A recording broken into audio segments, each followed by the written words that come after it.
civilmedia.mk. Слободно, независно, отворено.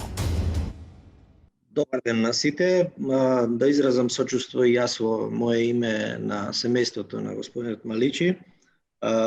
Штета се на некој начин изгубивме сите еден прекрасен човек. Што се однесува на вашето прашање, значи можам да заклучам дека предвремените парламентарни избори 2020 година, кои се одржаа во јули месец, завршија и покрај сите предизвици кои што ги имавме сите кои што бевме учесници во организација на тие избори на еден, би рекол, сепак добар начин.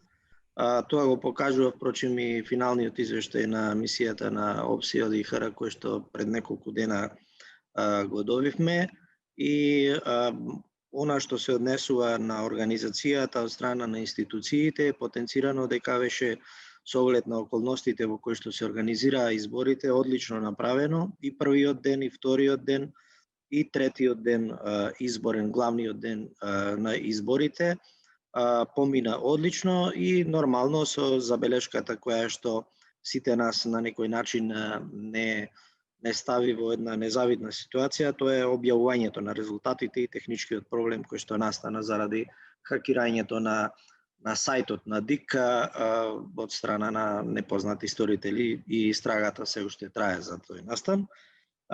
Инаку во главном и покрај предизвиците од здравствената криза и пандемијата која што владее и до ден денес, тие избори на некој начин успеавме добро да ги организираме.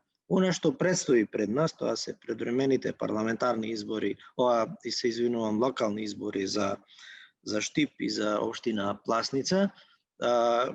Ние на некој начин со претходното искуство кое што го стекнавме во изминатото лето, сега ни е многу полесно да ги организираме. Сме логистичка поддршка на општинските изборни комисии, кои согласно изборниот законник сега се главно задолжени за организација на овие локални избори.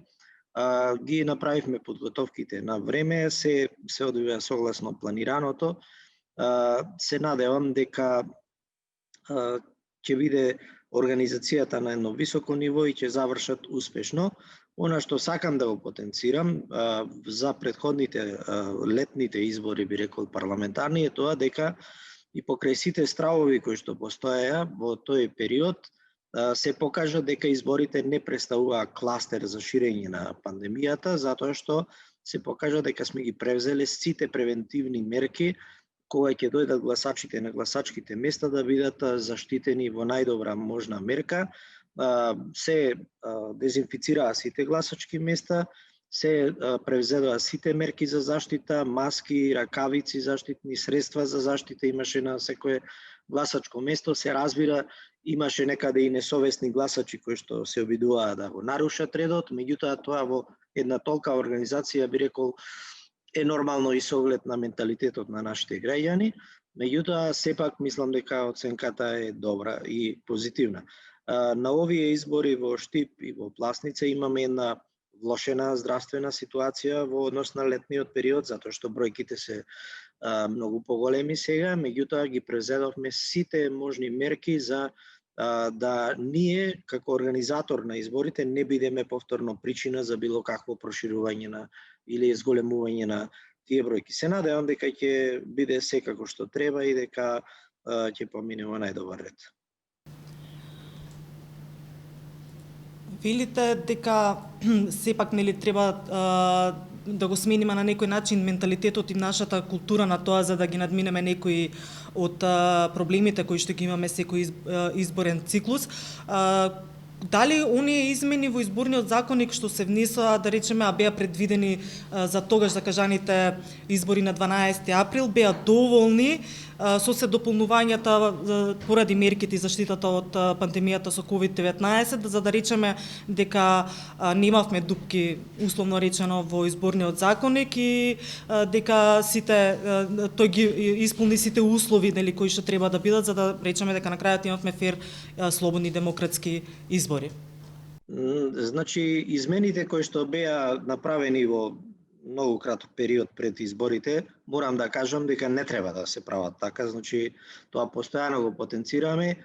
Не придонесува многу нешто за околу организацијата на целиот изборен процес и промена на менталитетот на нашите граѓани.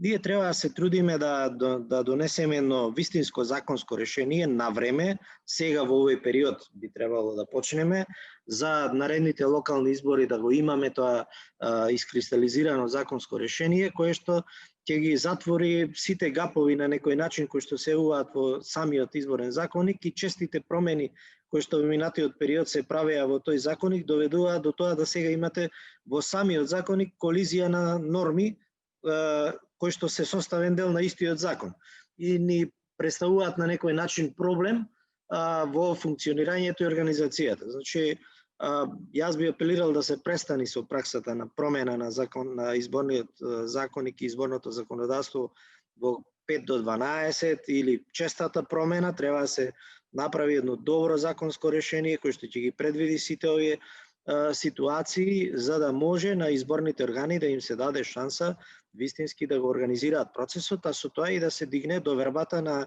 граѓаните кон институцијата и кон организацијата, затоа што сега сите сме свесни ние дека најголема слабост во нашето општество е довербата кон институциите.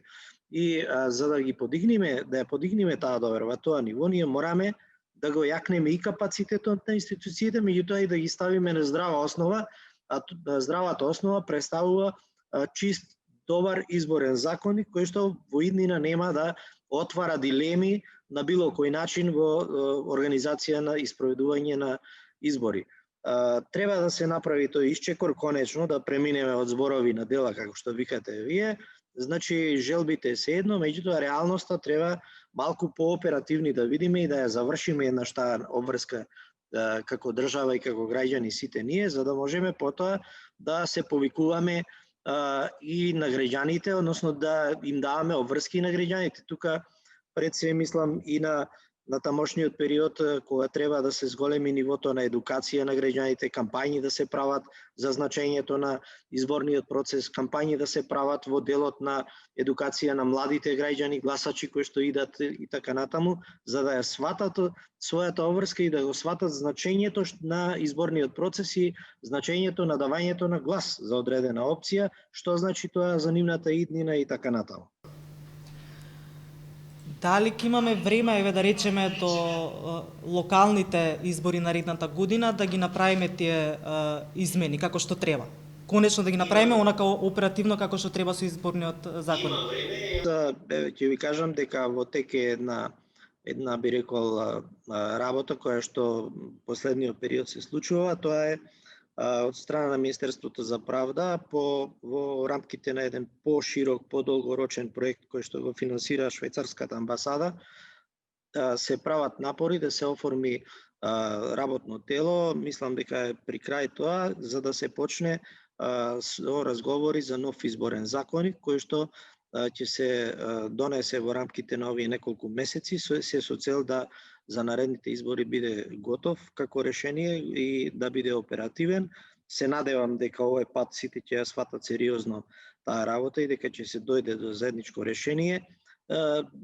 На крајот, дали изборниот модел ќе биде ваков или таков, тоа е одлука на политичките стейкхолдери кои што учествуваат во овој цел процес, меѓутоа од аспект на организација на спроведување на изборите, тоа е она што нас како Државна изборна комисија не интересира. Тука ќе имаме активно учество во изготвувањето на тоа решение и се надевам дека ќе дојдеме до тоа решение. Уште има едно година и пол, мислам дека беше кога првпат ја начнавме темата за изборното законодавство и промена.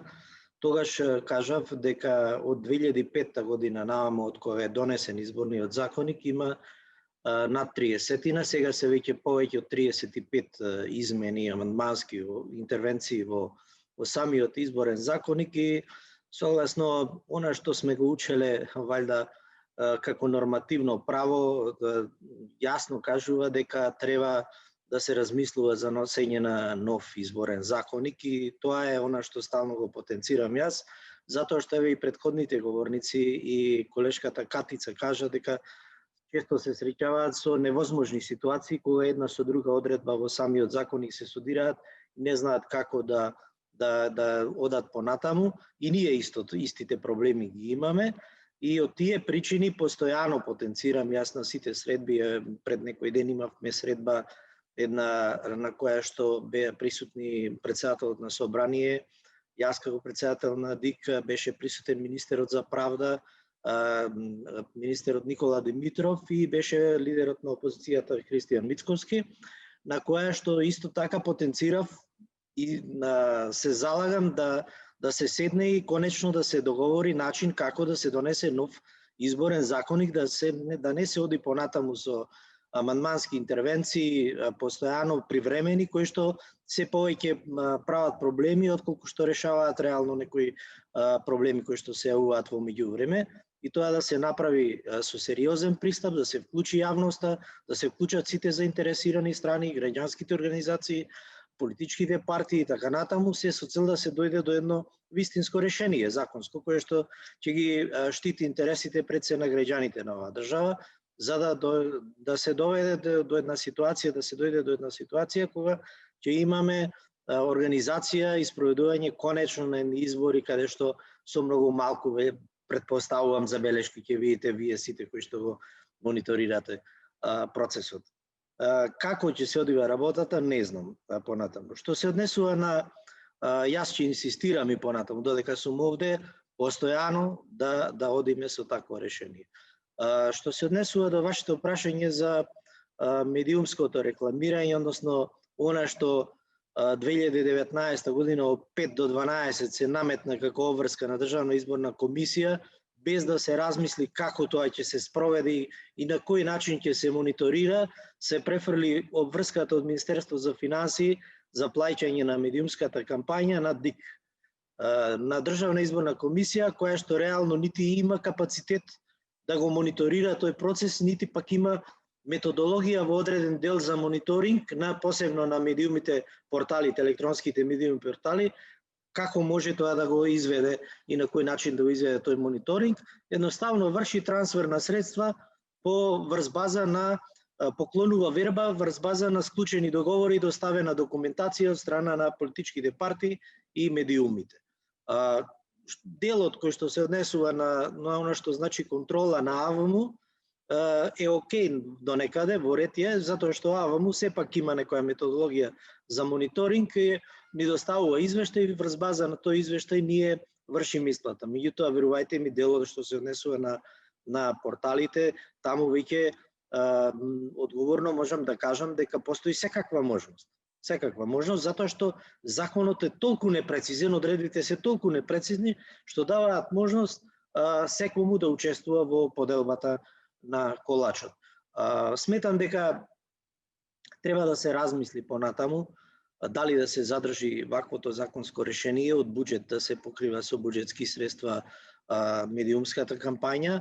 Треба да се размисли исто така во она што Петрит го кажа на почетокот за еднаквоста на просторот, затоа што сега имаме класична нееднаквост. Големите политички партии имаат 90% од медиумскиот простор, дали лево или десно не е битно, дали е власт или опозиција, имаат по 45%, а овие помалите имаат 10%, што значи јасно е дека веднаш на стартот во трката вие влегувате обесправени. Значи, треба сериозно овие решенија да се размислат, меѓутоа јас сметам дека сите напори кои што ги вложувате и вие и други невладини организации, сите кои што учествуваме на некој начин, може да го постигнат тоа како цел само доколку се отвори расправата и се натераат стейкхолдерите, политичките партии да потранспарентно го направат ова на некој начин и да се дојде до решение на многу потранспарентен начин, да не биде да разговорот, преговорите и така натаму во затворен круг. Инаку се уште ќе тапкаме во место. Далеку ќе бидат решенијата што ви кажува Петрит Сарачини за електронско гласање и така натаму, затоа што ние во Македонија се уште се бориме со тоа како да го идентификуваме гласачот. Значи имаме проблем со вистинска автентификација и идентификација на гласачот. се уште имаме гласачки места каде што еден гласа за 5, за 10 или некој за друг гласа. Разбирате? Значи не можеме да останеме имуни и да се правиме дека не го гледаме тоа и дека го нема тоа. Го има. За жал го има се уште и ние треба да најдеме прво начин како тој проблем да го надминеме, па потоа да одиме со примена на новите технолошки средства, со дигитализацијата, затоа што јас, ако ме следите, уште пред година и пол, две, спомнав, дајте да видиме да пробаме електронско гласање, да пробаме гласање по мејл. Веднаш беше тој мој предлог така пречекан малку со сомнеш, затоа што се наметна ова прашање. Како ќе бидеме сигурни дека од другата страна на компјутерот гласал Оливер или гласал Петрит, така? Затоа што може да гласа било кој друг. Не може да се обезбеди принципот на еден човек, еден глас. Тоа е многу тешко во оваа ситуација и во овие услови. Ние на самото гласачко место не можеме да го обезбедиме тоа, а не по електронски пат. Инаку, нормално е во оваа сфера на дигитализација и примена на различни алатки да употребуваме и ние. Меѓутоа, ние за жал се уште се наоѓаме во време кога обележуваме со спреј и проверка правиме со UV ламба, што е навредливо и за нас како граѓани на државата малку и за сите околу кои што не мониторираат и гледаат на некој начин. Вметната е одредба во едни од последните измени на изборниот законник за примена на биометриските податоци во идентификација на гласачите. Сега е веќе задолжителна одредба за наредните избори. Ние ќе пробаме да направиме исчекор напред во таа насока, ќе видиме до каде ќе стигнеме. Тоа значи дека ќе го надминеме моментот со идентификација употребувајќи вакви дигитални средства, електронски девајси, кои што ќе ни овозможат вистински да се идентификува гласачот со употреба на неговите биометриски податоци. Тој момент ако го направиме, ако го испрактицираме тоа нешто, во таа ситуација веќе наредната фаза ќе биде ова другото, што кажува Петрит, дека можеме да применуваме и други средства во процесот на гласање. Се до тогаш ние за жал нема да одиме многу далеку и ќе се вратам на она што на последните реченици од излагањето на Џабир, дека назад сме се уште за жал. Ние можеме да зборуваме што сакаме, меѓутоа за да направиме вистински исчекор треба вистинска волја и не само волја, него практична имплементација. Волјата да ја претвориме во чекор напред, во оперативност. Кај сите институции. Значи едно кокиче не прави пролет, едно врапче не прави јато. Мора сите да учествуваме, ама вистински да учествуваме, не само декларативно, не само изразувајќи волја. Ние како комисија правиме одредени напори, гледате, употребуваме алатки. Проблемот со едукацијата на избирачките одбори. Ќе ви кажам сега еден момент. Од јануари месец државата нема повеќе државна изборна комисија, останува без мандат, нема општински изборни комисии, нема избирачки одбори. На сите им поминува мандатот. Значи, кој ќе прави избори в година локални, треба да се одлучи брзо, итно во парламентот, да се направи интервенција, кога ќе се врши едукација на избирачките одбори, затоа што начинот на кој што сега се бираат, со жребка, па вклучување дел од политички партии и така натаму, изискува време за нивна едукација. Можеби жребката ќе покаже дека 70% од луѓето ќе бидат нови. Тие треба да се запознаат со процесот. Ние имаме направено и програма за едукација и период кога треба да се едуцираат тие луѓе. Меѓутоа, сето тоа треба да се претвори во законска основа за да можеме да реагираме. Значи, можеме да се соочиме со предизвици кои што ќе бидат предизвикани од нашето пасивно однесување, да речем, комплетно на општеството, заради тоа што никој не води сметка дека следат одредени процеси кои што треба да се одвиваат понатаму. Civilmedia.mk. Слободно, независно, отворено.